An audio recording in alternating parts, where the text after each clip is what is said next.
This is the kind of learning from some specific actions and projects that are going on. Speaker details in the packs and so on. I'm going to hand over to Karen, starting now. Okay, thank you. Hello everybody, I'm Karen Hart. I'm a manager over at a big local, it's called Bountagu, this particular one. Next one. We're in the north part of London, Enfield, with the very blue borough at the top, but we're on the far left. That makes any reasonable fun, then that's good. So we're on the far east, which is at eastern Enfield. We're actually through the lower Edmonton ward, so we're in there. We're one of 150 big local areas that are around England and Wales. I don't know if you know about them, but there's several reps here today, so if you need any more information, that you can connect with them. But we funded over £1 million over 10 years, and I think it's the 10 years funding that makes a significant difference when you're trying to develop a community. The Bountagu partnership is supported by residents and is guided by residents. There's 16 residents leading on the partnership, and we have a community development plan, which is endorsed by the local trust, which is the funder. We work together to make a positive and lasting difference to the local community and the environment. They have decided to use staff to deliver some of the work that we do, and we have about 2.5 staff, equivalent to 2.5 staff, but they are actually all part-time. The volunteers are very important, obviously, and the residents, and we sometimes don't distinguish residents from volunteers. We're all just helping it to happen. I just wanted to share kind of the learning that we've had over the last, particularly 3 years since I've been there. It got funding in the year before, so we're in our 4th year. But anyway, as a lot of people have already said, the world has changed quite significantly, and there are lots of new challenges. And because of that, we need new ways of working. And I know community development's been around for a long time, but we're faced with quite different circumstances, and people are in different levels of need, and there's a lot more concern around, the breaking down of structures. So it all impacts quite dramatically.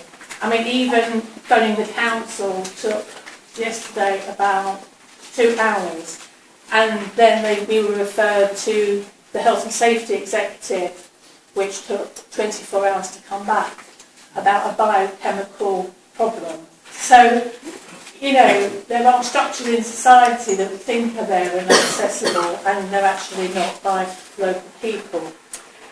So I don't want to paint too terrible a picture, but it is about us helping local people to be able to respond and to take power and to lead on things and to make their world a better place to live, and obviously broadly, but obviously locally. We tend to say, well, less can be more, because it has to be, but it focuses our mind, and we tend to not buy in services, for example, from outside, but we tend to grow our own. So, for example, when we needed a website, instead of spending £5,000 on it, we actually offered it as an internship to a local person, somebody who was 17 years old, and they've managed to get a really good reference from it and good experience, and we've got a fab website and we're very happy with it. You can only go as fast as the slowest, and that's no criticism, it's just a fact that if you're trying to all do something together and some part of the project is taking a long time, then you tend to have to wait for it all to come together. I think it's important, and it's not about people not knowing things, it's about really trying to take things together and going forward with things. I'll give you an example of, I know we've all got lots of examples, but somebody who was quite isolated in the community, a mother who have a child who just literally got up in the morning and took their child down to the school and came home again, and that was her life. She got involved in the Hangout After School Club. We gave her some training and she got a job quite quickly. So her life has quite, quickly turned around. So a little thing can actually turn out to have a big impact. One volunteer started a coffee morning, for example, and the whole community started to come to that, and that's still very much part of what we do on a weekly basis. So at a local level, it makes a big difference. 6 priorities. 6 priorities. So we have 6 priorities. These are the kind of nuts and bolts of what we do. The community, children, young people, 50 plus, enterprise employment and training, environment, sustainability and legacy. So we like to focus on the ways in which we work, and we very much work within community development practice. We have one partnership which is led by residents. Each of the priorities that you saw before has a member of staff allocated to that priority, and each priority has a subgroup with a partnership member or members, residents and volunteers. Each subgroup has an action plan and a budget, so everyone's in control of something that they're interested in. Sustainability know-how is very much shared between everybody in the community. I think you've got one more. Yeah, if you can get that. So how, that must be the one, so I've got it around the other way. Go on. Community space, right, okay. So community space is absolutely essential where we are. It's where people can come together and actually meet each other, and where things start to happen by talking to one another. So the Bountagu Hub is basically a shop that's been taken over, and it acts as a community centre, if you like. It's one of the biggest assets, and it's the one that most of the community see as something they want to safeguard for the future. Many people call it a home from home. The children come there after school. People who are 50 plus come there to meet their friends that they've made at Bountagu. There was a situation before we got there where people in the street would not look at each other, would not stop and talk because they were actually frightened of their neighbours. And it was because there was a lot of crime there before, but particularly gang crime. And it meant that the young people were sort of hustled home, if you like, after school, and were frightened to come out, and certainly didn't wear their school uniforms in the street. They actually took their jackets off when they were walking down the street. There are still some problems, but it has dramatically changed, and I think sometimes this stuff is very difficult to analyse and to capture.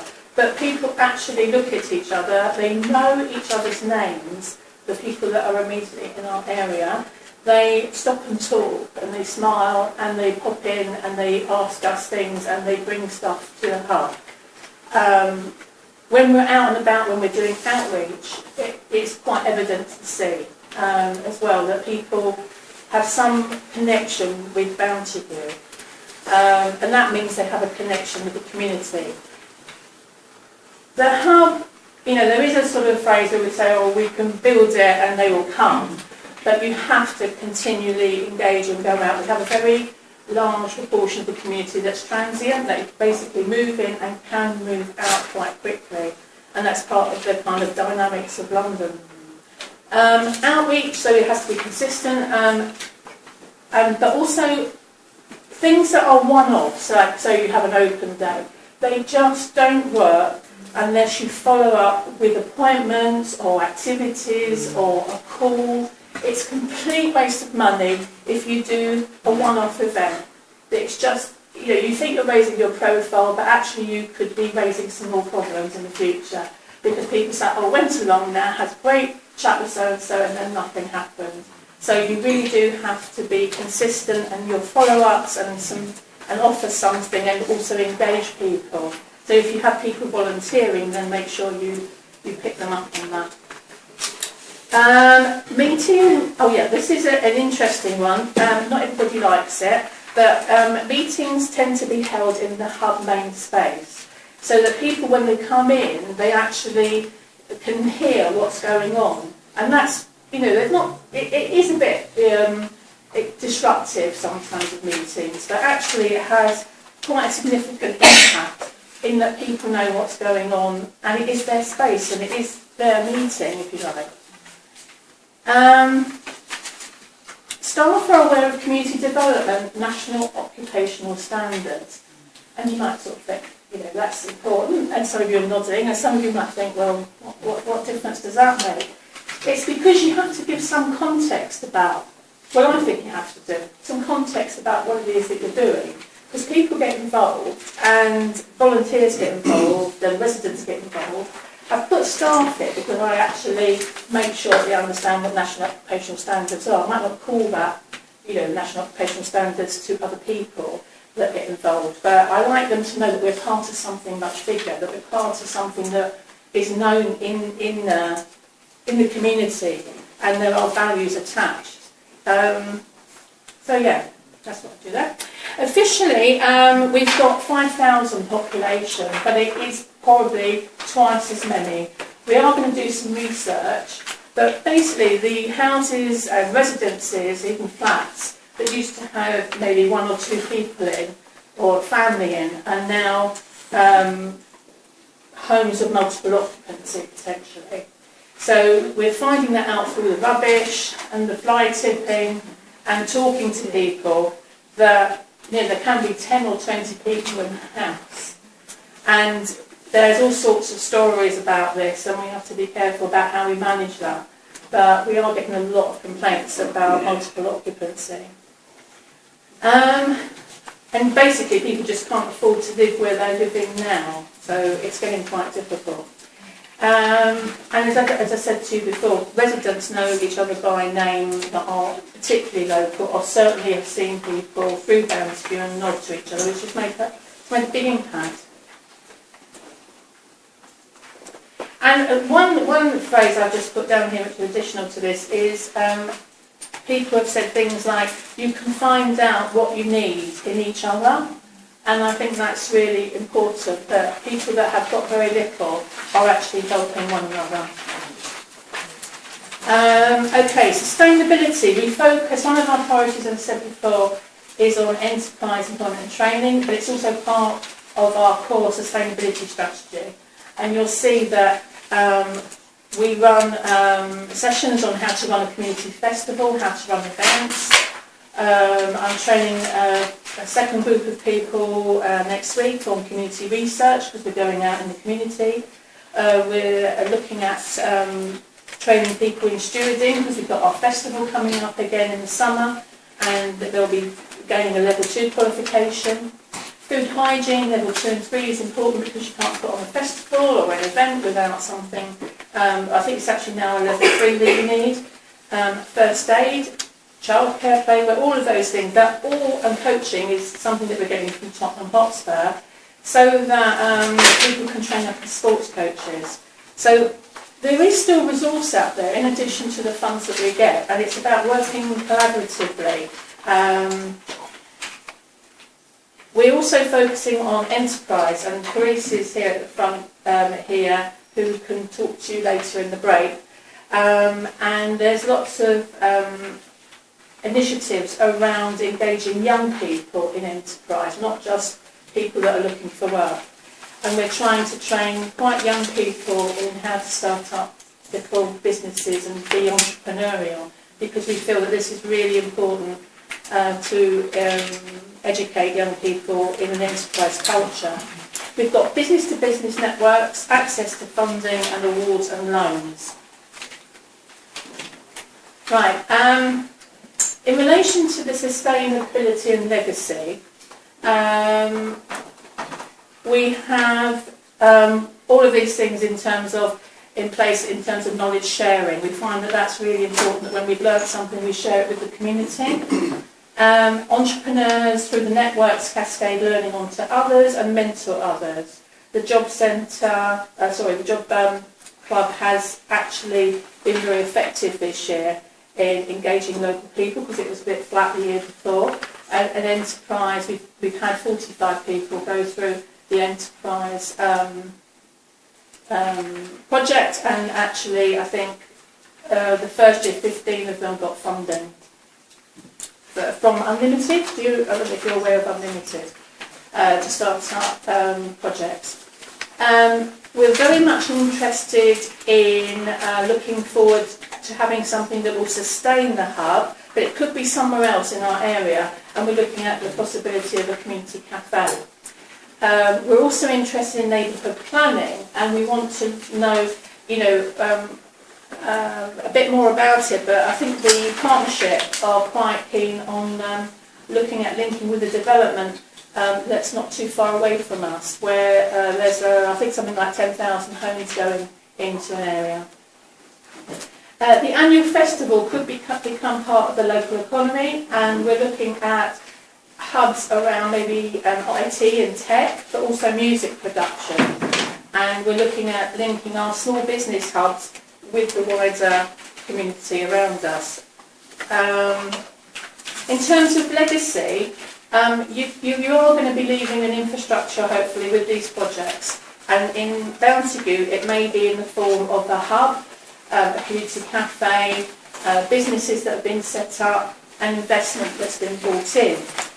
In less visible terms, it can be in the community connectivity, the fact that friendships and networks are formed, and less, or should I say almost invisible, is the fact that children haven't got involved in gangs, that they have actually been able to walk down the road with their blazer on, and that they feel safe in the community. Mental health is a major issue in our area, and people say 1 in 4, people could be mentally ill at any one time. I think mental health affects everybody depending on what day of the week it is, and these projects and community connectivity, and the fact that you can talk to somebody in the street and feel safe where you live is really actually more crucial now than it's ever been. And I just think it's fantastic that these projects exist and they are funded 10 years, because these will make a big difference to the way communities connect.